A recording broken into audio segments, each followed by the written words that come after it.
Testemunho impactante do pastor Marco Feliciano, vencendo o vale da depressão. Assista comigo. Porque alguns anos atrás, eu passei por uma luta, mas tão violenta, uma luta tão injusta, tão cruel, que o Brasil todo acompanhou a olho nu. Vocês devem se lembrar do fatídico ano de 2013. Presta atenção quando eu, nisso como aqui. deputado federal, fui alçado a presidente de uma comissão, a Comissão de Direitos Humanos e Minorias da Câmara dos Deputados. E aquilo ali startou uma guerra no nosso país. Foi a primeira vez que nesse nosso país houve uma guerra, uma briga entre o que nascia como sendo conservadorismo com um grupo já de hegemonia de esquerda, de pensamentos progressistas. E eu me tornei um símbolo. E vocês devem se lembrar do que aconteceu comigo. Se não sabe, eu vou te relembrar. Nós tínhamos 22 igrejas recém-nascidas com menos de um ano. 14 igrejas foram fechadas da noite para o dia. Porque ativistas progressistas saíam de suas casas, movidos a dinheiro, pão e mortadela, e montavam barracas na frente da igreja onde eu estava pregando, e no ministério que Deus me deu, Bispo Saulo. E era terrível, porque quando começava o culto, eles tiravam a roupa, e ficava um bando de gente nua, pelada, na frente de uma igreja cristã. A gente chamava a polícia dizia: não podemos fazer nada, é a livre manifestação. E eu dizia: mas e o Código Penal, que diz que é crime, é vilipêndio, você atrapalhar uma reunião religiosa? E eles diziam assim: nós não podemos fazer nada porque é uma multidão, se a gente fizer qualquer coisa pode ter um linchamento público. E por conta dessas situações, 14 igrejas minhas foram fechadas da noite para o dia. Em uma das nossas igrejas, na cidade de Franca, eu cheguei com a minha família. Minhas filhas menores tinham 8 e 9 anos de idade. E quando eu parei na porta da igreja, juntou um grupo de quase 50 ativistas que tiraram a roupa e esfregaram os órgãos genitais na cara das minhas filhas. E a polícia assistindo. E ninguém fazia exatamente nada. A minha esposa contraiu uma doença. Ela contraiu a síndrome do pânico, uma doença psicossomática. Por 2 anos ela dormiu sentada, porque quando ela deitava, a glote fechava e ela sentia a ânsia da morte. E por várias vezes corri com ela para o hospital. A família foi atacada. Uma filha minha mais velha fazia universidade aqui no Brasil. De repente, o nome da minha filha foi parar em todos os grupos que haviam de WhatsApp dentro da escola. Quem vazou o nome da minha filha, nós não sabemos. Veio lá da diretoria, veio lá da secretaria. Ela tinha um sobrenome que naquela época era ruim: Feliciano. Imagine uma menina, o que sofreu dentro da faculdade. Eu tive que tirar minha filha da faculdade naquele tempo. E foi graças a um amigo meu, porque quem tem amigo não precisa de dinheiro, né?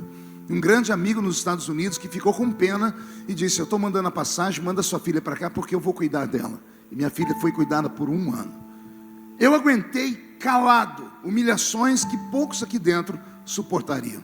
Eu apanhei literalmente dentro de aviões. Eu apanhei em shopping center. Eu apanhei na rua. Para ir a Brasília eu não podia ir de avião, nem de ônibus. Eu tinha que entrar de carro para ir trabalhar, rodar 800 quilômetros, porque em todos os lugares que eu parava, eu era atormentado. Em mais de 60 países do mundo, onde havia uma embaixada brasileira, havia manifestações contra mim naquela embaixada. Por 3 meses, eu me tornei um pária aqui no Brasil. Alguém deve se lembrar disso. Tudo comigo ia para o Jornal Nacional, Fantástico, Cabrini, Luciana Gimenez, Amaury Júnior, Ratinho, tudo que você imaginar, de todos os programas. E eu aguentei aquilo. E muita gente aqui deve ter perguntado: como é que o senhor aguentou? E outros até quando assistiam, choravam. Eu recebi muitas manifestações de apoio, e as pessoas falavam assim: como é que o senhor aguenta? Eu queria ter essa força. Então aprenda, eu não tinha força nenhuma, mas o que eu represento era maior do que aquilo que eu era. A minha vontade era brigar. Eu não tenho sangue de barata nas veias. A minha vontade era falar tudo aquilo que estava entalado aqui dentro, mas qualquer ação minha tinha uma reação maldita, e o reino de Deus seria prejudicado. A igreja seria exposta à humilhação e ao vexame. E o que eu fiz? Me calei. E venci aquele ano de 2013. E fui presidente por um ano. E fizemos trabalhos ali que nunca foram feitos em mais de 20 anos da existência da comissão. Resultado final, ao término daquele ano de 2013, quando entramos em dezembro, eu estava, não me lembro o que estava fazendo.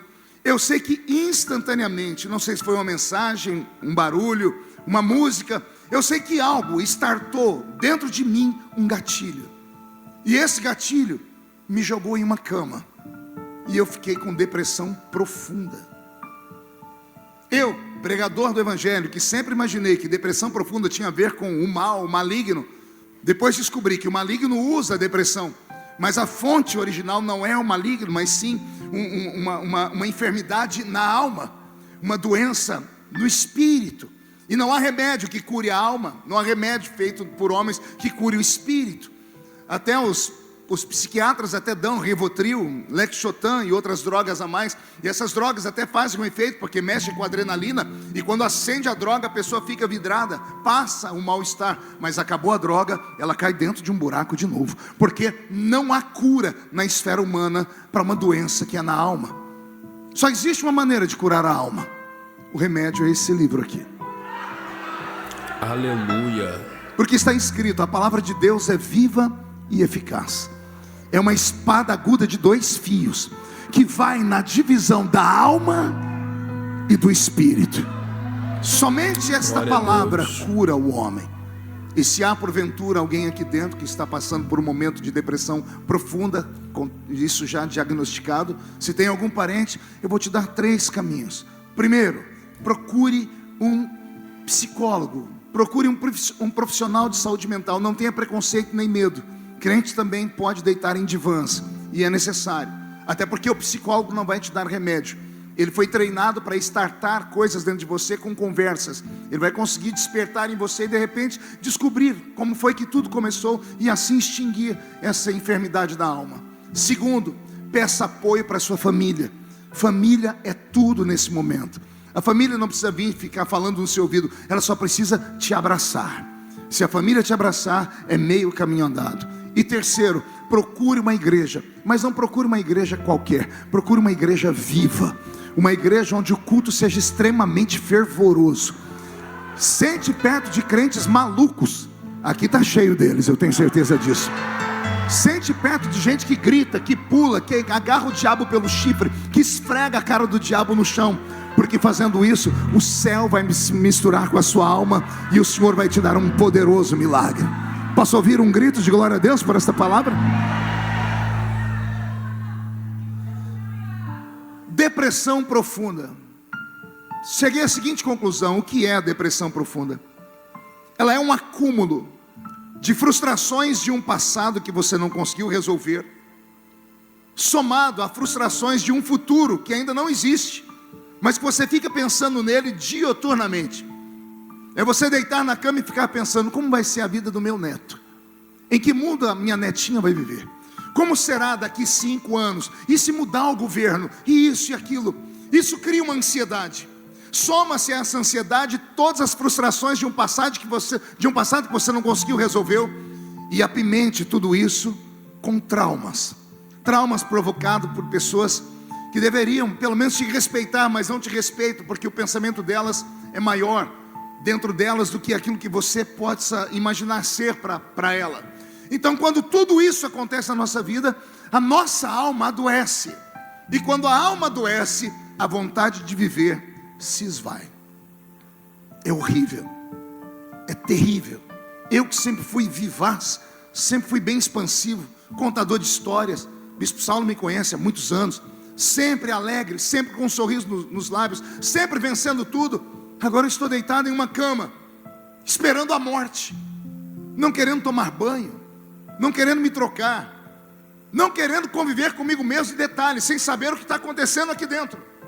E aí vem a esposa e diz: você tem que ir no médico. Eu disse: ir em qual médico? Sendo a figura que eu sou nesse país, onde todos me odeiam. Quem é que vai me tratar com isenção? E o medo das pessoas descobrirem. E para achar um psicólogo crente foi uma tortura. E quando eu falei com o psicólogo, depois de muita insistência da minha esposa, ele disse para mim: você era como um copo de água cheio, e bastou uma gotinha de água para que o caldo todo entornasse. Eu aguentei demais, guardei tudo dentro do peito, e de repente algo fez com que aquilo estartasse. E eu confesso aos irmãos, eu não desejo para o meu pior inimigo uma pessoa estar com depressão profunda. A minha casa virou um velório.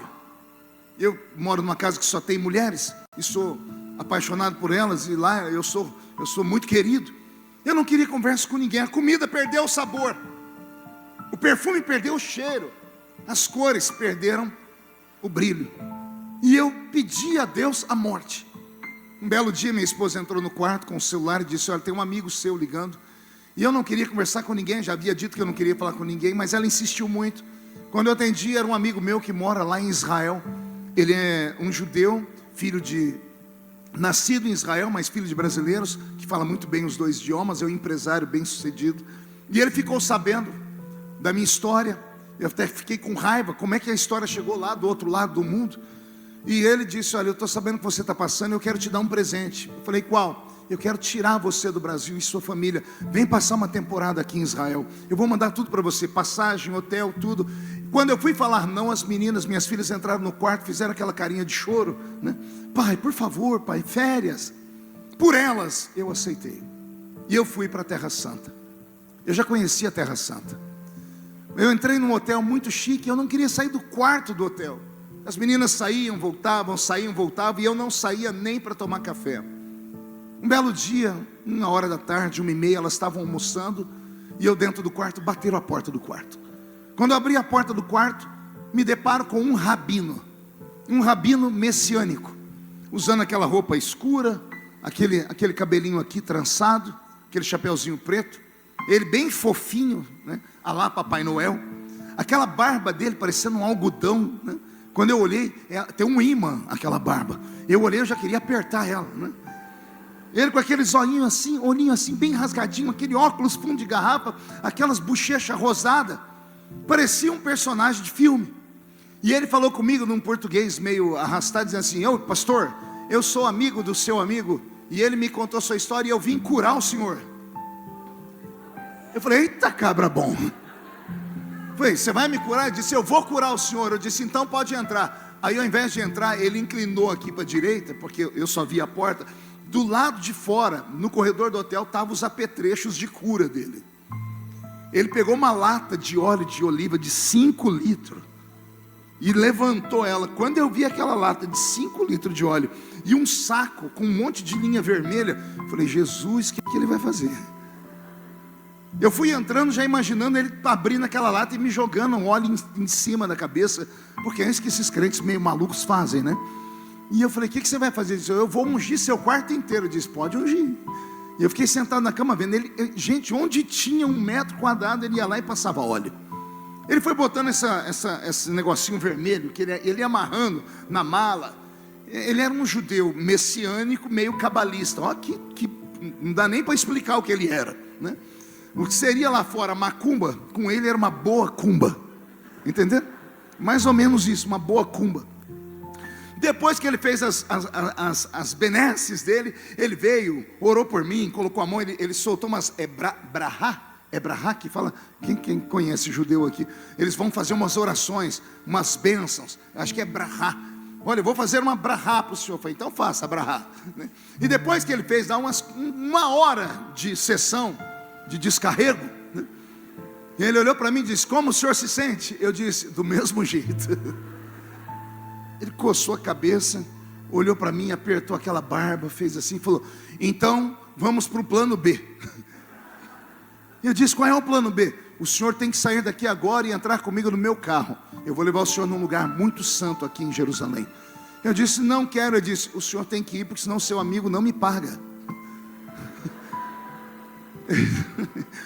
E eu olhei para ele, velhinho, todo de cabelo branco, barba branca, e disse: não, eu não vou deixar esse velhinho sofrer também, né? Falei: então tá bom, vamos, mas não pode demorar muito. Ele me colocou no carro dele, saímos de Jerusalém, demos uma volta pelas estradas e paramos em uma montanha. Jerusalém tem 7 montanhas que cercam ela. Em uma daquelas montanhas, ele me levou no lugar, eu acho que mais lindo que eu já vi na vida lá em Israel. Ele me colocou num ambiente que dava para ver Jerusalém inteira. Eu vi o Domo da Rocha, aquela cúpula dourada. Eu vi a cidade de Davi.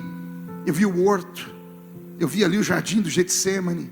Eu vi a cidade inteira. Deu para ver partes do muro das Lamentações. Era um quadro, uma visão linda. Aí ele falou para mim: sente aí, pastor, contemple. Eu sentei, fiquei contemplando. Ele sentou do meu lado. E ele começou a mexer naquela barba, olhando, e o sol foi esquentando. E lá assim, depois da 1h30, 2 horas, 54 graus na sombra. E eu comecei a fritar. Aí ele olhou para mim e disse assim: o senhor parece que está com calor? Eu disse: não, é impressão sua. É claro que eu estou com calor, 54 graus. Ele falou: então, a gente já podia ir embora, mas antes eu quero fazer uma pergunta para o senhor. Eu falei: pode perguntar. Se o senhor, com esse calor que está sentindo agora, pudesse citar um texto da Bíblia, que texto o senhor citaria? Eu olhei para ele, sorri e disse: um vem à minha mente. Assim como a corça anseia pelas águas tranquilas, assim a minha alma suspira por ti, ó grande Deus. Aleluia. Ele olhou para mim, abriu um sorriso e ele falou: o que Davi está dizendo? E eu falei: Davi está dizendo que está com sede. E ele falou para mim: e Davi está com sede do quê? Eu disse: alô, sede de água. E ele falou: e se eu falar para o senhor que Davi não tinha sede de água? Presta atenção nisso aqui, irmãos. Se eu lhe contar uma história que o senhor nunca ouviu, Aleluia, muito forte. o senhor teria paciência de me ouvir? Eu falei: teria, porque eu sou curioso. E ele me contou uma história de Davi que moveu a minha alma e me arrancou daquele sofrimento que eu estava vivendo. E eu quero repartir essa história com vocês aqui. Amém? Roberto, mude a música. Ele me disse que Davi sempre foi um menino problema. E isso é contado do ponto de vista do judaísmo. Davi é um judeu estranho, porque ele habita dentro de uma família, no meio de uma casa, onde as pessoas não se parecem com ele. A Bíblia Sagrada vai desenhar Davi para nós, dizendo que ele era um homem de pequena estatura, enquanto seus irmãos tinham a altura de rei. O rei Saul era o homem mais alto em Israel, acima do ombro dos judeus. Já leram isso? Era o homem mais alto, se destacou em altura. Quando Deus rejeitou Saul e falou com o profeta Samuel para ir na casa de Jessé, o belemita, para separar um dos filhos dele para ser rei, quando o profeta chegou na casa de Jessé e olhou o primeiro filho de Davi, se não me falha a memória, foi Samar. Quando ele olhou e disse: já tem o rei. Por quê? Porque Samar era alto, da altura de Saul. Quando ele foi ungir o menino, Deus disse: não é esse. Aí entrou o segundo filho. Samuel não teve dúvidas: então é esse, porque também tem altura de rei. Deus disse: não é esse. Entrou o terceiro, entrou todos, e Deus disse: nenhum desses é rei. Eles têm aparência de rei, mas não têm coração de rei. E então o profeta pergunta a Jessé: acabaram-se os seus filhos? Acabaram-se os mancebos? E o nosso irmão Jessé, envergonhado, é obrigado a dizer: tem um ainda. E onde ele está? Está lá no campo trabalhando. Ele está trabalhando no campo onde estão as ovelhas malhadas. Não é Jessé que diz isso, é Deus que vai escrever isso na lápide de Davi mais tarde, dizendo: eu te chamei de trás, não vi de trás das malhadas. E só quem estuda muito a Bíblia, a cultura judaica, vai entender que a ovelha malhada não é a ovelha que tem a lã manchada. Ovelha malhada eram ovelhas marcadas por anomalias físicas. Ovelhinhas que nasciam com 3 patas, 5 patas, 2 cabeças, 1 olho, sem pele. Eram ovelhas que nasciam com má formação. E os judeus respeitavam tanto que, ao invés de matar a ovelha, cuidavam dela e esperavam que a morte as levasse. E é para esse grupo de ovelhas que Davi vai pastorear. E o judeu me disse, o rabino: as casas grandes tinham 2 apriscos. Um ficava na frente da casa. Para quem passasse pelas ruas, os transeuntes parariam ali para negociar e comprar as ovelhas perfeitas. As ovelhas malhadas ficavam atrás da casa grande, geralmente em uma ribanceira escondida, porque eram monstros, eram feias. Mas mesmo sendo monstrinhos, com má formação congênita, alguém ia lá dar comida para eles. Ia lá e dava capim e água. E é para esse lugar que Davi é enviado. Ele me disse: Davi foi enviado porque ele não era bem-vindo em sua própria casa. Ele é um menino loiro, ruivo, numa casa onde só tem judeus caucasianos morenos. Ele é um menino de baixa estatura, enquanto seus irmãos são gigantes por causa do DNA do pai. Ele tem um aspecto gentil, enquanto seus irmãos são judeus puro sangue, com queixo quadrado, nariz adunco e tudo mais. Se você acha que eu estou falando demais, depois digita aí no Google: imagem do rei Davi por Michelangelo, o gênio da Renascença. Você vai ver Michelangelo desenhar um Davi que parece um grego, cabelos encaracolados. Já viu a imagem? Aquela imagem de um Davi peladão, né? Tá ele lá peladão, é a imagem mais famosa que tem, tá lá na Capela Sistina. Então ele tem lá o cabelo encaracolado, o narizinho dele é bem feitinho, um rostinho a lá gregos. O Davi, que nasceu na casa de Jessé o belemita, é diferente de todos, inclusive no seu próprio DNA. E naquela época, quando o profeta ia visitar uma família, o profeta não ia sem antes mandar um mensageiro na frente, porque o profeta representava Deus. Então vinha na frente o mensageiro e dizia: o profeta vem aí. Aí as pessoas colocavam a casa em ordem, tiravam a bagunça, preparavam um banquete para o profeta, porque não podia receber o profeta de mão vazia. Então, quando anunciaram que o profeta estava indo na casa de Jessé, Jessé deu um jeito de tirar de casa o problema. E o problema tinha nome: Davi. E Davi é um adolescente, e ele sabe que está sofrendo preconceito em casa. Ele sabe que vai ter festa, porque ele sentiu o cheiro da comida, ele viu a mãe dele se arrumar, e os irmãos dele mais velhos já estão todos perfumados. A casa está preparada para uma festa, e ele não é convidado. Ele é convidado a se retirar da casa para ir cuidar das ovelhas malhadas. E Davi vai cuidar das ovelhas malhadas. O rabino me disse que quando Davi está diante das ovelhas malhadas, aqueles monstrinhos, e ele está triste porque ele sabe que ele sofreu preconceito em casa, Davi recebe uma visitação de Deus, e ele recebe uma revelação. E a revelação que ele recebeu fez ele sentar debaixo de um zimbro, pegar a sua harpa, dedilhar a sua harpa e construir o poema mais lindo que ele já escreveu. Davi olhou para aquelas ovelhas e Deus disse para ele: se essas ovelhas com defeito, se essas ovelhas que ninguém quer têm um pastor, você também tem, Davi. Aleluia, glória a Deus. Por isso ele escreveu: o Senhor é o meu pastor. O Senhor é o meu pastor e nada me faltará. Muito forte. Havia um problema entre Davi e a sua família. E como Davi tinha um problema com o próprio pai, Davi queria e precisava da aprovação do pai para continuar vivendo. A vida é assim. Por isso que precisamos de um pai e de uma mãe.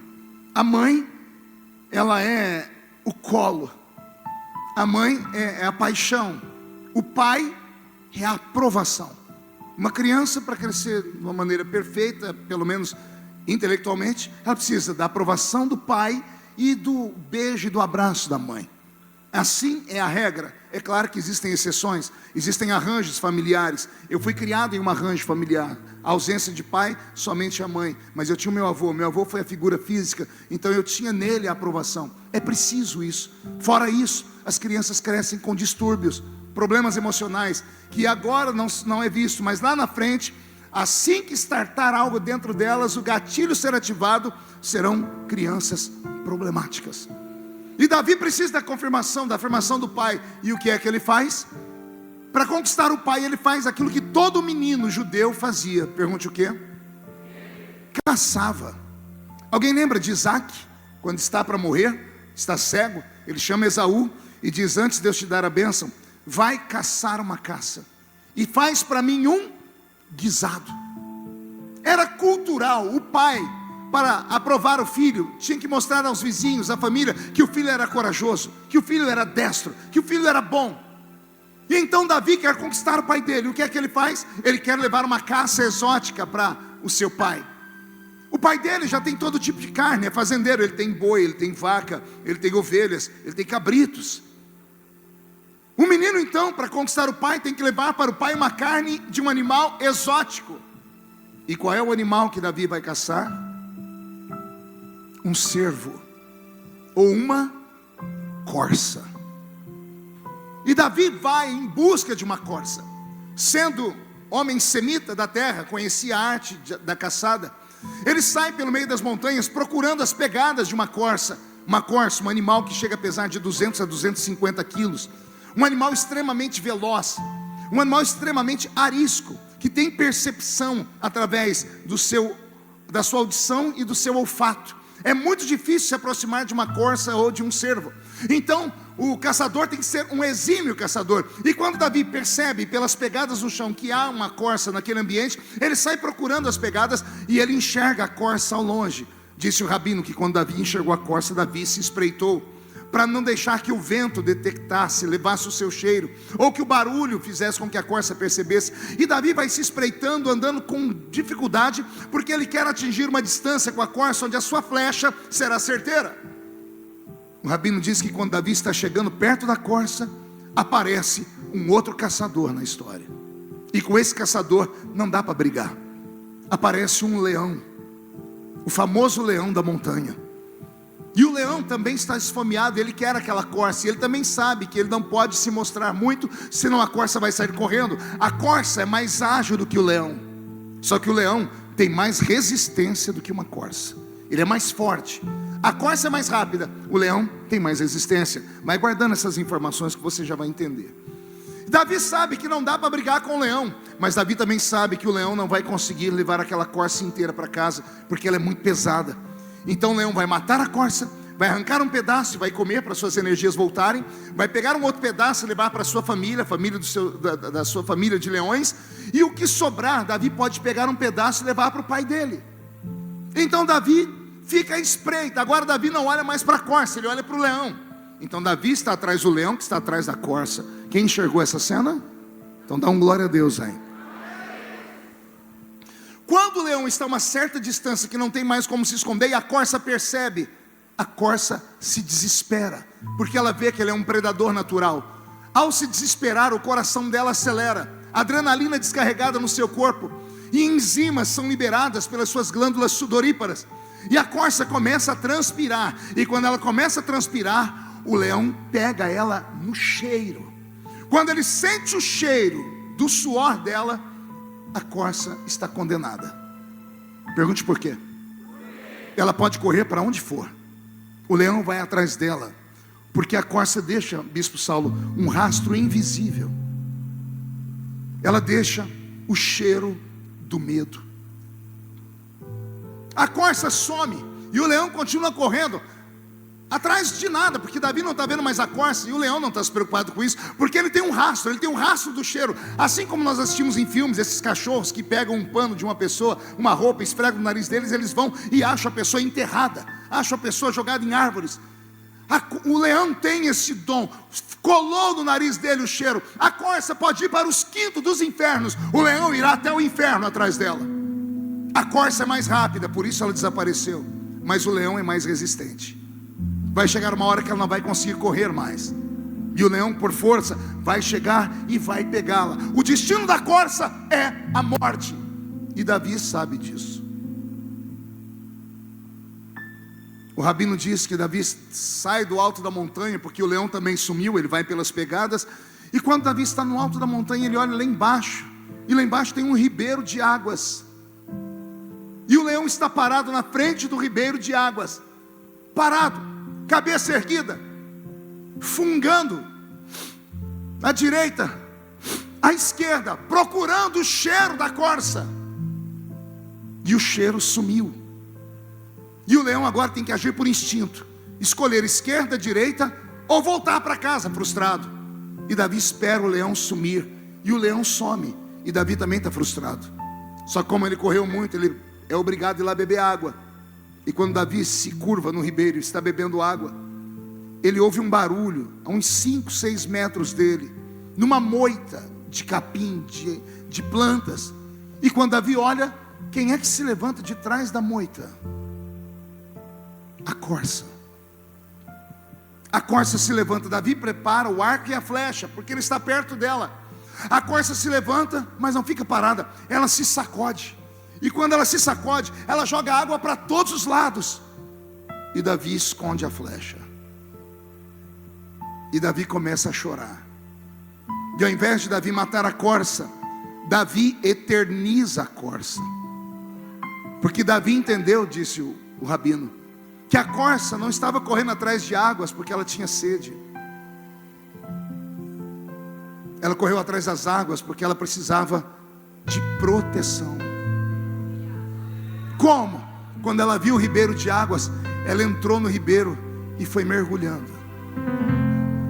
E quando ela mergulhou bastante, a água corrente passou por cima dela. A água lavou a corça. A correnteza levou o cheiro do medo e o suor.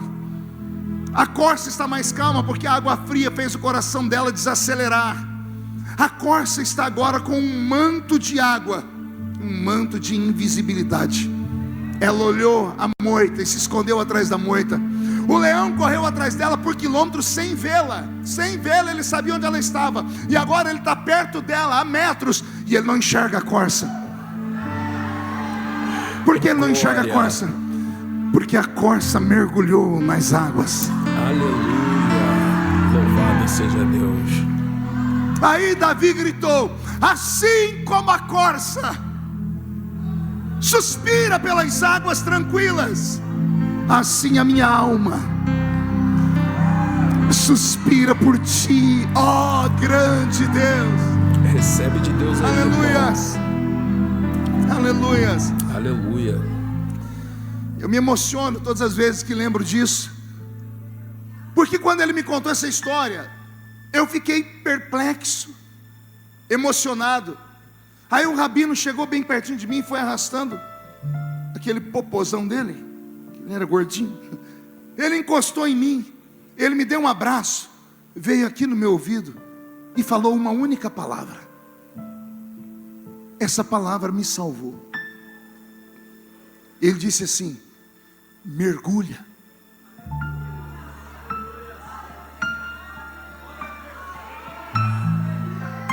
Mergulha. As águas estão aí, se joga nelas. O seu predador vem até aqui, nas águas ele não tem força mais. O Senhor vai te colocar um manto de invisibilidade. Eu estou profetizando agora. Algumas pessoas, quando terminar essa Santa Ceia, vão voltar para casa e estarão invisíveis. Esta semana o diabo não vai te achar. Seus inimigos vão te procurar e não vão te achar.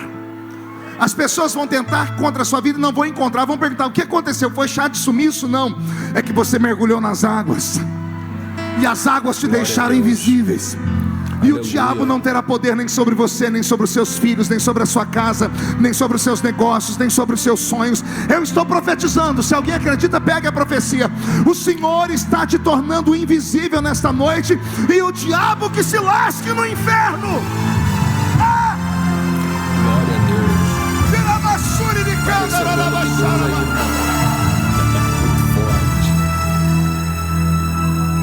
Mergulha.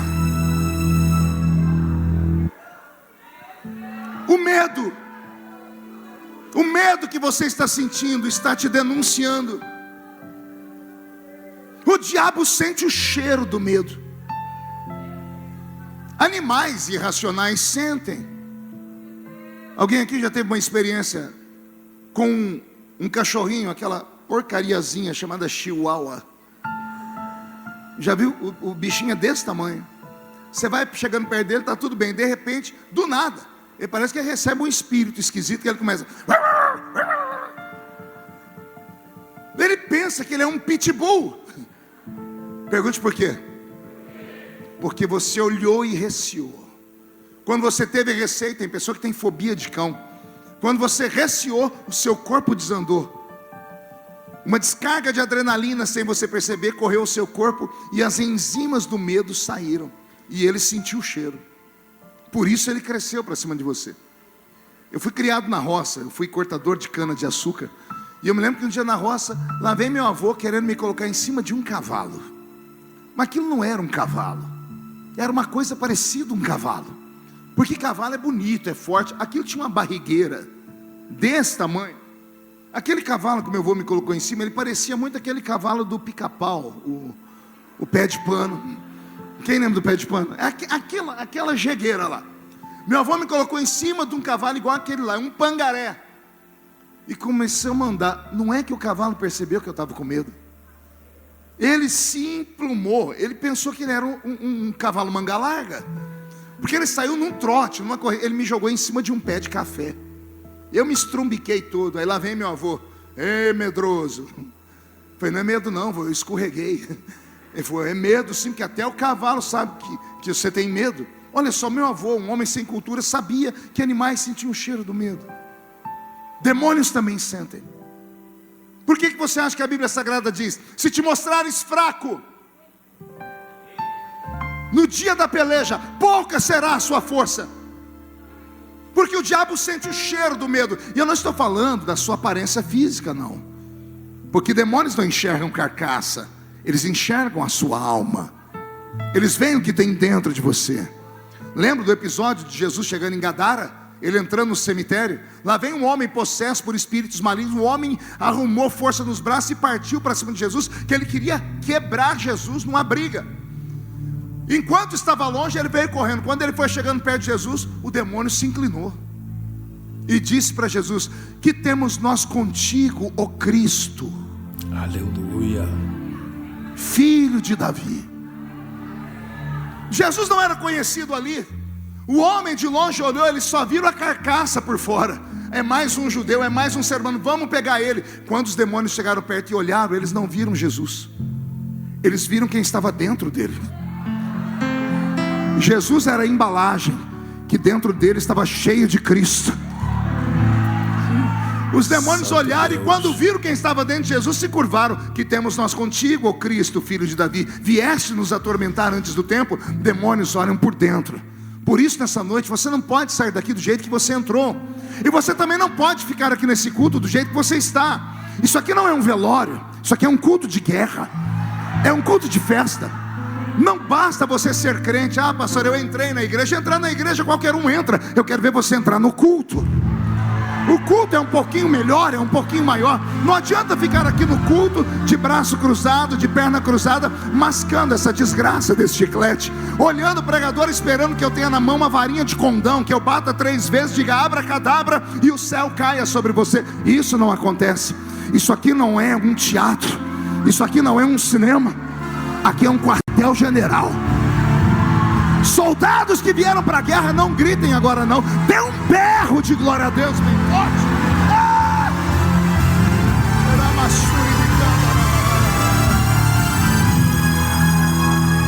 Eu já estou encerrando. O segredo de Deus para você nessa noite é esse: mergulhe. O que significa mergulhar, pastor? Recuar. Não dá para ganhar todas. Essa história de que eu prefiro ser um herói morto do que um covarde vivo, isso aí é coisa, é clichê, são frases clichês de filme de faroeste. Quem fome cospe aqui. A sabedoria diz que às vezes você tem que se fazer de louco. Por causa da água, você é obrigado a beijar a caneca. Engolir sapo e caranguejo deveria ser uma matéria que todos os crentes deveriam aprender a dominar. Porque só assim você vai vencer. O orgulho está te matando. A sua altivez está destruindo a sua família. Você está vendo que deu tudo errado e ainda quer insistir. Não dá certo, recua. Para, dá 3 passos para trás. Comece a pensar no futuro, não pense só no momento. A vida não é feita só de agora, a vida é feita do amanhã. E embora a Bíblia diz: não deixe o sol passar sobre a sua ira, e basta cada dia seu mal. Quem tem responsabilidade tem que pensar no amanhã sim. Porque a vida não é só sua. Você é como um satélite, a sua família gira ao seu redor. Você tem filhos, você tem netos, você tem mãe, tem pai, você tem pessoas que dependem de você. E vir para o culto, ficar me olhando com essa cara feia, parecendo que foi batizado num pote de vinagre, não ajuda em nada. Vir para uma reunião como essa e ficar olhando o pregador com esse olho seco. Achou que eu não ia falar, né? Vem com esse olho seco parecendo olho de sapo que morreu no dia de enchente, também não ajuda nada. Isso aqui é uma reunião de guerra, e guerra sem barulho não é guerra. Por favor, não fique com essa boca travada, essa boca de aço, essa língua de ferro, esse queixo de concreto. Não! Reage. Pastor, o senhor não sabe o que eu estou passando. Eu não sei, mas eu tenho certeza que já passei por coisa pior, e eu estou aqui vivo. Como o senhor conseguiu, pastor? Eu coloquei nas mãos dele. Entrega o seu caminho ao Senhor, confia nele, e o resto ele fará por você. Adianta você ter vindo aqui confiando em Deus, mas de 2 em 2 minutos olha para o celular. Está sendo ameaçado, está sendo chantageado, está sendo extorquido. Não, eu vou na igreja que meu milagre vai acontecer. Veio, mas não solta o celular. Não abre a boca para dar glória a Deus. Não é porque não quer, está com medo, está amedrontado. Ah, pastor, mas eu fiz uma caca na minha vida, eu cometi um erro. Oh, parabéns, descobriu que é um ser humano. Você achava que era um semideus, você pensava que era o 4º membro da Trindade, é isso? Você achava que era uma espécie de anjo que veio do céu passear na terra. Bem-vindo à vida real. A vida real é essa: é cair, levantar, sacudir a poeira, cair de novo, levantar, sacudir a poeira. O que não pode é ficar prostrado. Pastor, o que eu faço então? Mergulha. Pergunte: de que jeito? Quebra esse chip de celular e arruma outro número. Fecha a porcaria do Instagram por 2 meses. Cancela sua conta no Facebook. Escolha prioridades para a sua vida. Para de sentar perto dessa criatura que tem uma língua no tamanho da gravata de algum diácono aqui. Não. Para de ficar sentado perto de gente que só vê coisa ruim. Olha que coisa ruim, você sentou perto dessa geladeira humana e você não consegue adorar a Deus. Mais 5 minutos você pega um resfriado. Quer vencer batalhas espirituais? Arruma um crente doido. Arruma um maluco, um desequilibrado. Arruma um que pula, que grita, que sai correndo. Chega perto dele, porque a graça de Deus que está nele vai vir sobre você também.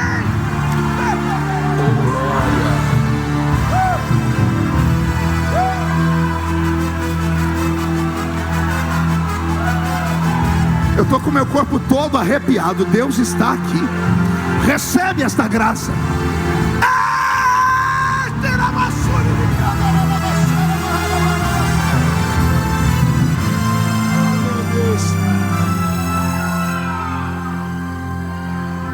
Se você não buscar saúde emocional logo, ou nós vamos assistir o seu velório, ou nós vamos ver você degringolar-se, você ir murchando como vida, perdendo a seiva da vida. Tem 30 anos, está com cara de 500. Ah, pastor, mas o senhor não sabe o que eu passei, ele me abandonou. Por favor, você é crente, nada na sua vida acontece por acaso.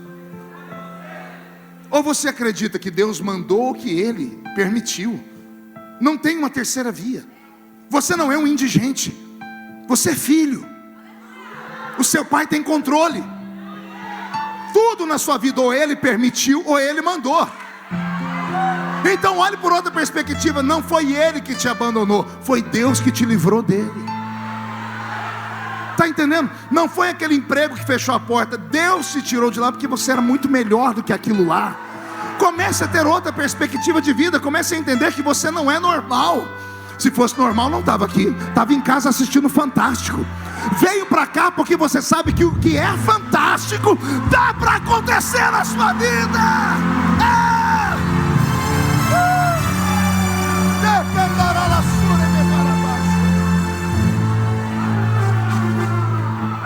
Mão direita para cima, chacoalhe. Agarra o ombro de quem está do seu lado. Olha, a pessoa não quis agarrar, essa aí é a que precisa. Agarrou, chacoalha a pessoa até ela ficar irritada, irrita ela. Não, tira do lugar com vontade.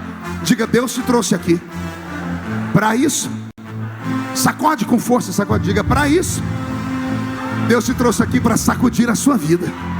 Vai sacudir a sua história, a sua família, o seu trabalho, sua profissão, seus negócios. Deus está sacudindo. Mergulha! Glória a Deus. Mergulha! Ah, meu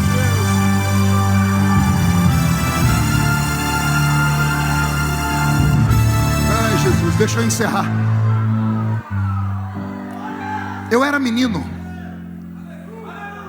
Eu tinha 13 anos de idade.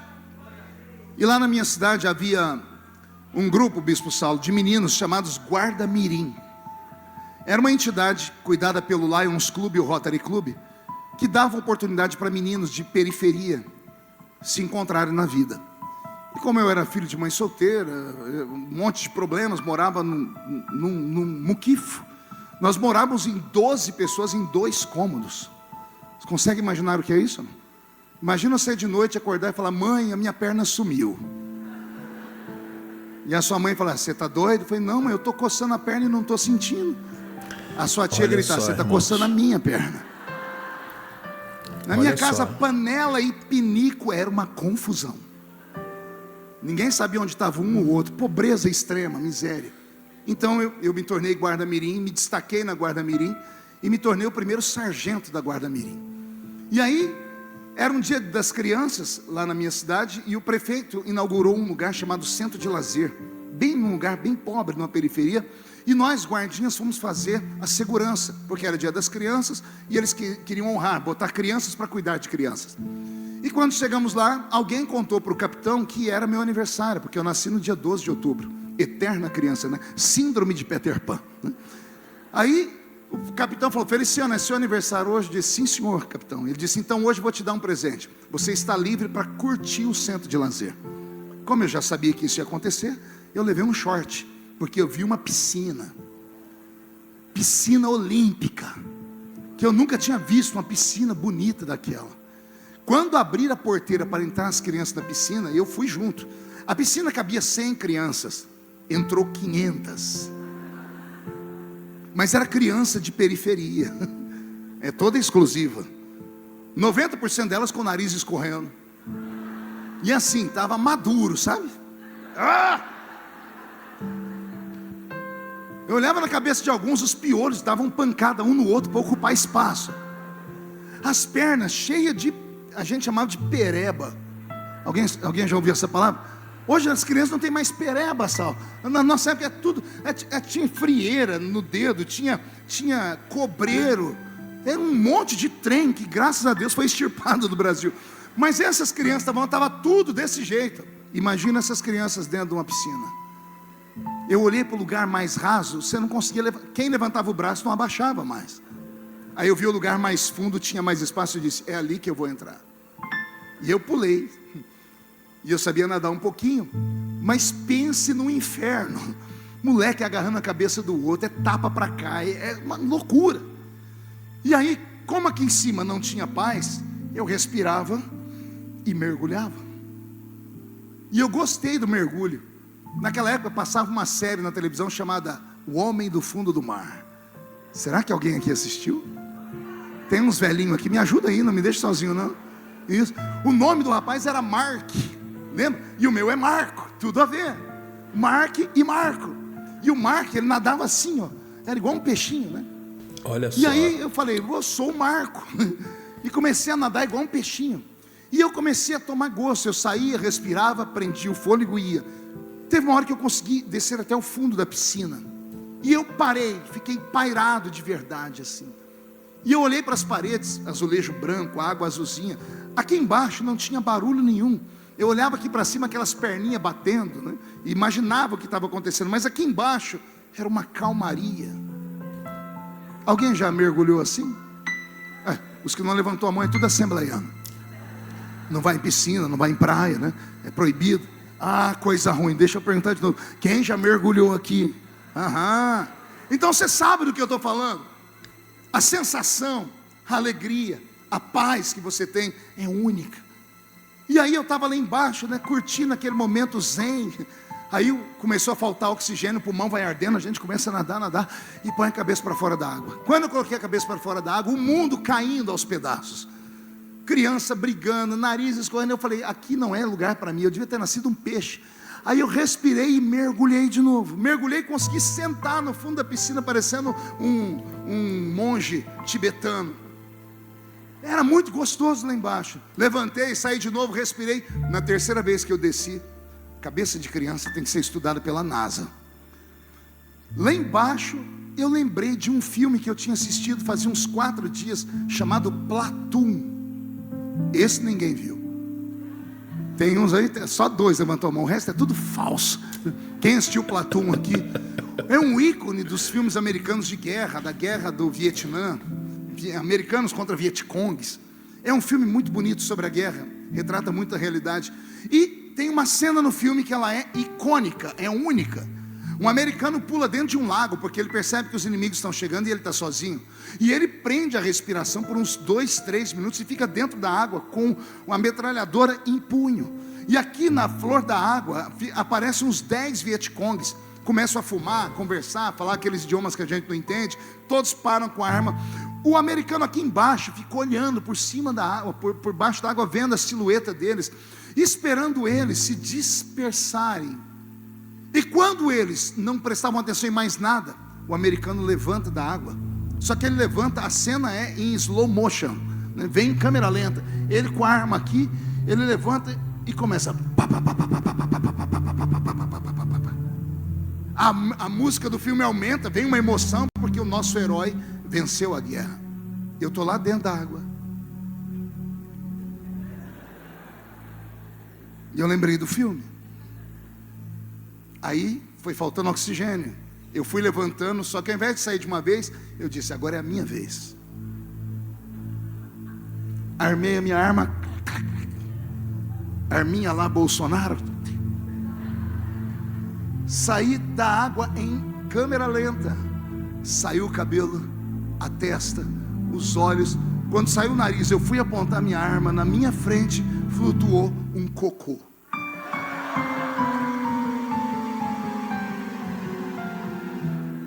Mas era um cocôzão. Ele estava dissolvendo.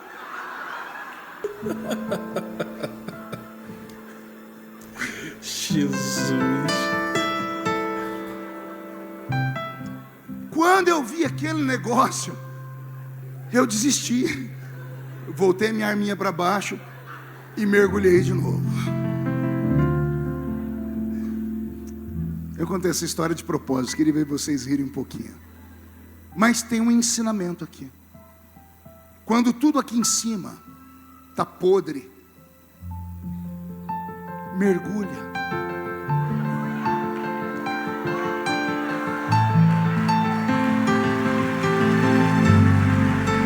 Mergulha. Se esconde em Deus. Porque o melhor de Deus está por vir. Não há dor que dure para sempre. Também não há prazer que nunca acabe.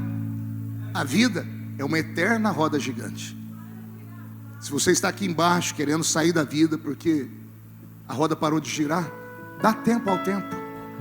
Já já ela vai girar de novo. Você vai subir.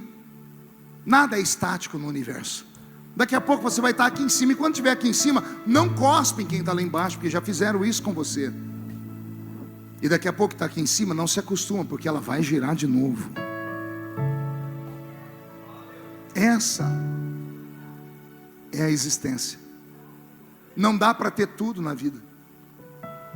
E não é porque nós somos crentes que Deus vai nos transformar em super seres. O próprio Filho de Deus sentiu medo. Se for possível, passa de mim este cálice. O próprio Jesus se amedrontou. Ter medo é natural.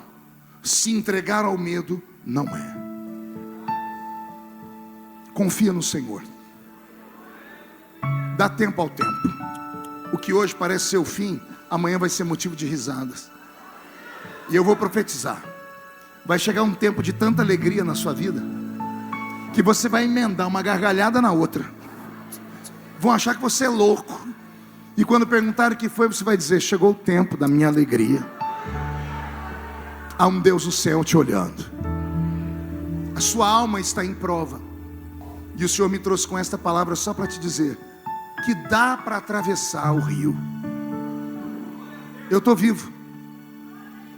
Ficou sequelas, mas eu estou sonhando. A minha família me abraçou.